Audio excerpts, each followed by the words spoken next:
Almost 5 years అవుతుంది మేము అహోబిలానికి వెళ్ళాక. నాకు జాబ్ వచ్చిన కొత్తలో వెళ్ళాము, ఇంకా అంతే లాస్ట్. ఇంకా అమ్మ వెళ్దాము ఇంటి దేవునికి అప్పుడప్పుడన్నా వెళ్ళాలి అంటుంటే ఇంకా బెంగళూరు నుంచి ఇంటికి వెళ్ళిపోయినాను.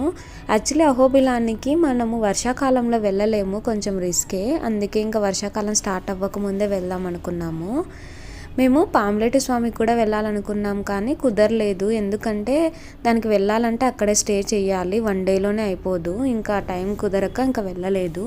అందుకని ఫస్ట్ ఎగువ అహోబిలానికి వచ్చి ఇంకా అక్కడ దర్శనం చేసుకుందాం అనుకున్నాము. ఈ ప్లేస్ చాలా బాగుంటుంది, చుట్టూ మొత్తము దట్టమైన కొండల్లాగా ఉంటుంది.